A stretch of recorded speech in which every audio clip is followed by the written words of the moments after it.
Hey, Becca here, and today on ALifeLearned I'm going to explain cognitive dissonance and how I've come to understand that it can cause many people to unknowingly get outwardly offended. Ideas are bulletproof.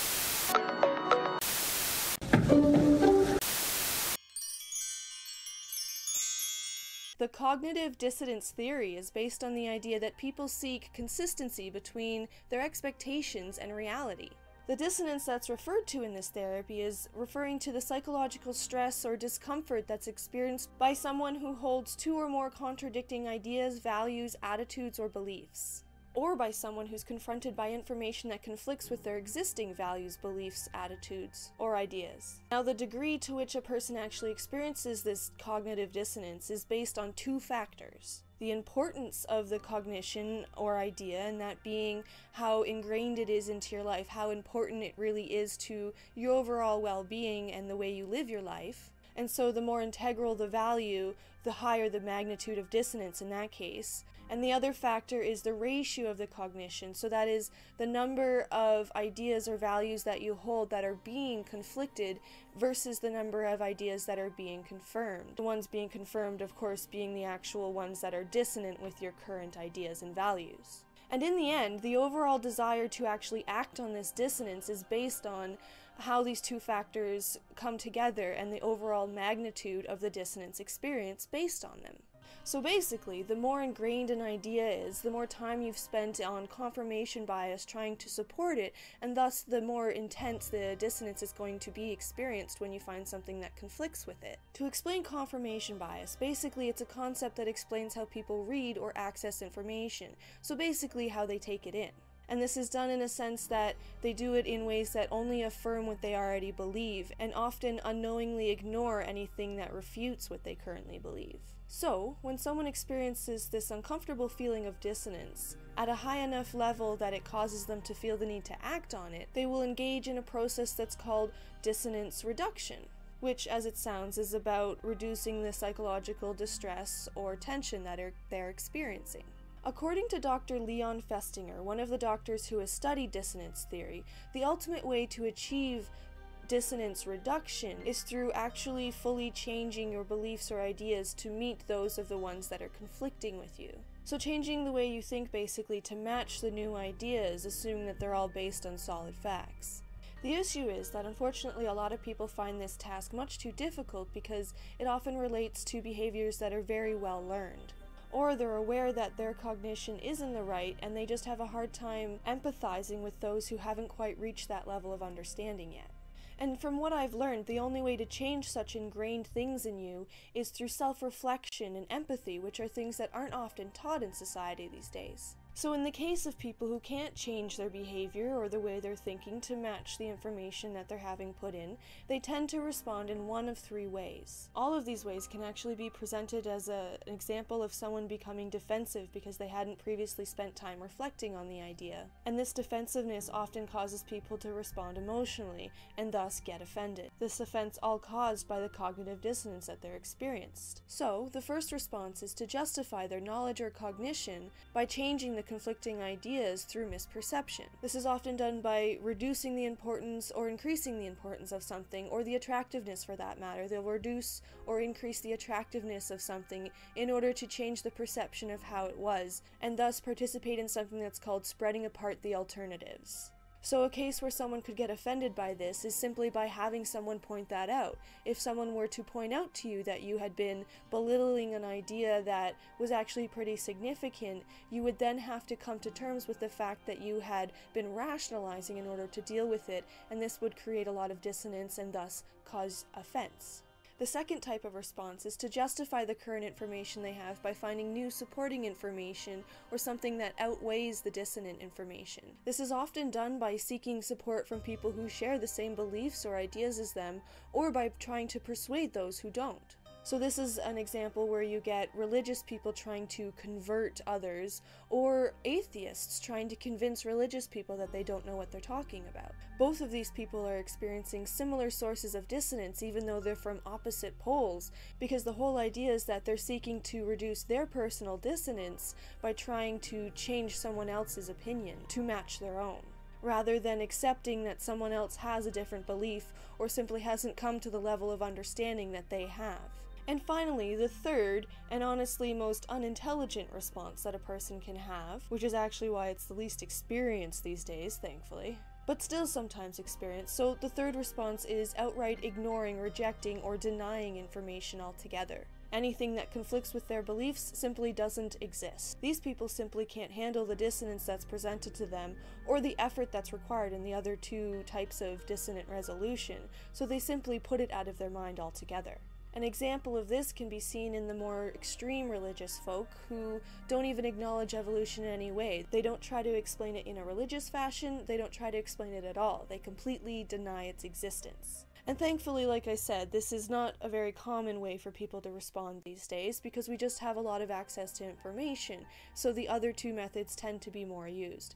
But it is still out there, so worth mentioning. Something that should be noted about this entire theory and all of these different methods that they say people respond in is that even though this theory outlines all these different response methods, it never actually says that they do work in reducing cognitive dissonance. It just explains how people who are experiencing cognitive dissonance tend to take steps in these different ways to try to reduce it.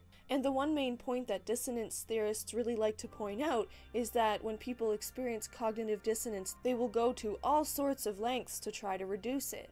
And pretty much all of these responses tend to be based off responding out of your emotions, and thus getting offended. By definition, to offend someone is to cause displeasure, anger, resentment, or wound feelings in them, or to be displeasing or disagreeable to them. So basically, to be offended generally means that you're being displeased in some way.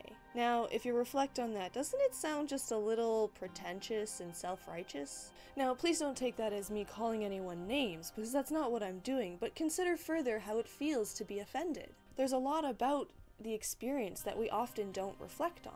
A very interesting thing about getting offended that a lot of people don't realize as it's happening is you're often not actually offended about the direct subject that you think you're offended about.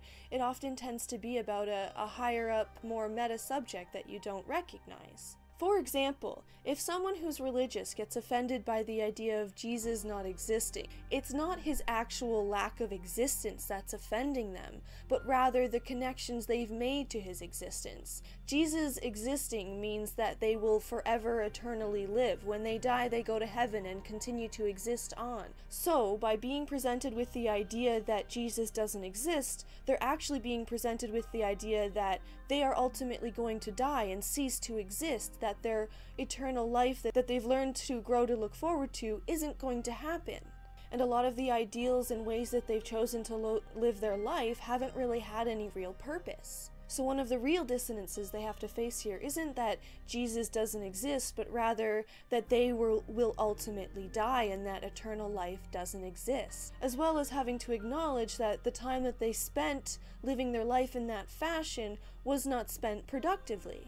This ultimately leads to the idea that the way they lived was wrong, and leads to dissonance because in society we're taught to believe that being wrong is bad. It means that you're a loser and that you're no good. And so it creates incredible dissonance to ever be presented with the idea that you're wrong about something. Especially when it's about how you live your entire life, basically. So putting this into perspective, I hope you can now understand a little bit more why some people find it difficult to let go of their religion. They're basically taking part in the second type of response to cognitive dissonance. They're just too heavily invested in the idea to simply let it go and accept that Jesus isn't real. And this isn't to say that they aren't intelligent people who can't reflect, but because of the way they've enmeshed Jesus and God into their entire life, they just haven't spent enough time reflecting on the dissonance that experiences with that topic. And so anybody who's experiencing this dissonance and doesn't reflect on it in the same way will experience the same kind of problem coming to terms with it and changing the way they think or believe. But overall, no matter the subject, when someone is offended, it's basically a situation when they have emotional agency and feel that they have a right to their feelings and thus want to express them outwardly. Because many of us grow up in society basically believing that we have a right to our emotions, we tend to develop the idea that we have a right to express them when offended as well, as a way to reduce the dissonance that we experience when offended. And this is often because we haven't been taught to self-reflect based on the offensive feelings we're having and be aware of our biases. So in being able to be offended because someone thinks that they have a right to emotionally, outwardly express the dissonance that they're experiencing can make someone seem very reasonable for one thing, but incredibly unreasonable for another. And this doesn't mean that that person is crazy or really an unreasonable person at all, but rather that they're human. This is actually just what humans do because of the way our brains are so good at warping things to be more palatable for us. And this is often because we don't realize we're experiencing confirmation bias. And confirmation bias is something you just can't help. It happens all the time, no matter what. It influences how we internalize and remember information in general. And this ultimately shapes our perception of the world. So being unaware of it when acting in the world can really create a lot of big misperceptions and allow them to prevail in your life without you knowing it. One of the reasons that confirmation bias actually has such a big impact on the way that we view and perceive the world is because you don't actually remember things in whole chunks the way you might think you do. Our brain actually takes little snippets or snapshots of feelings or sounds or emotions related to the event. And then we piece these little bits of information back together when we're recalling a memory. So our minds just basically try to fill in the little gaps based on the little bits that we did remember, without us really knowing it. And this is what makes it really easy for us to often reason away contradictory information with our knowledge, because we recall it in a biased fashion as a result of storing it in a biased fashion and not being aware of it. So as humans, with the brains that we have, we're going to experience confirmation bias and cognitive dissonance no matter what, because it's just a part of the way we remember things and perceive the world around us. And I never meant to imply that we could just choose to not experience or feel these things, but more I'm trying to say that by being aware of these dissonances and biases that are inevitably going to be a part of how we interact in the world and make decisions, this is where getting offended outwardly can be a choice. Now, any decision can arouse dissonance in life. This is why we actually don't view offense as a decision, because if we did, there'd be that much more dissonance about the fact that we outwardly express it. But when you get that hurt feeling of offense, it really isn't an indication that something is wrong and someone has hurt you, but rather an indication of an opportunity to learn from your emotions. And thus, this is the point where you can make the choice. You can choose to dwell on the fact that you feel someone else has caused these emotions in you and blame it on them, which is basically outwardly getting offended.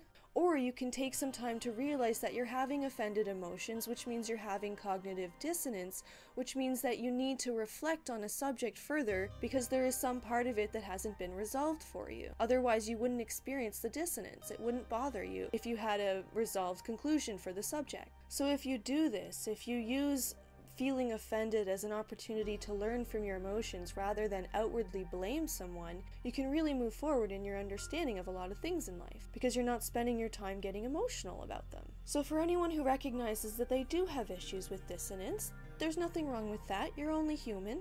And now here's an opportunity, now that you understand that, to recognize your biases and learn how to deal with your cognitive dissonance in a healthier fashion.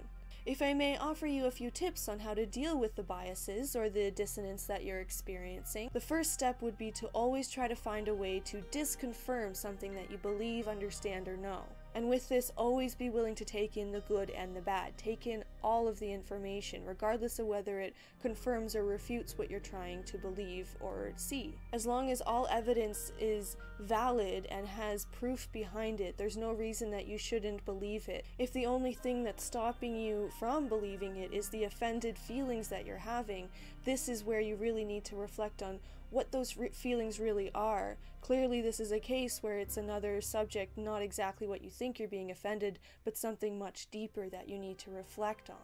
In the end, if you can accept that sometimes we're just wrong about something we believe, and it's okay to learn and to move forward and to believe new things, then you really can make progress with this idea. As Neil deGrasse Tyson says, being able to adapt our behavior to challenges is as good a definition of intelligence as any I know. And so in this case, the challenge is recognizing when you're responding emotionally and being biased. So in accepting all knowledge, even if it conflicts with something that you currently believe, you're ultimately allowing yourself to draw the most intelligent conclusions.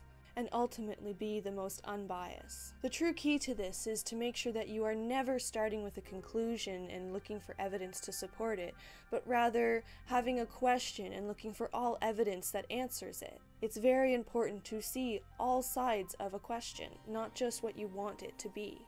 And all of this can be achieved by simply using your brain more effectively, and the way that is done is by being aware of how it works. That is, being conscious of your cognitive dissonance, your confirmation bias, and how it can lead you to get offended. So ask yourself, is confirmation bias acting in my life today? The answer is pretty much always going to be yes, but being aware of it and how powerful it can be in the way that you operate in life is integral in making healthy decisions and ultimately coming to intelligent conclusions. Understanding these things about yourself and about others should hopefully allow you to become more empathetic, as well as understanding about your own biases and other people's biases, and also help you just be less offended overall in life and in decision making.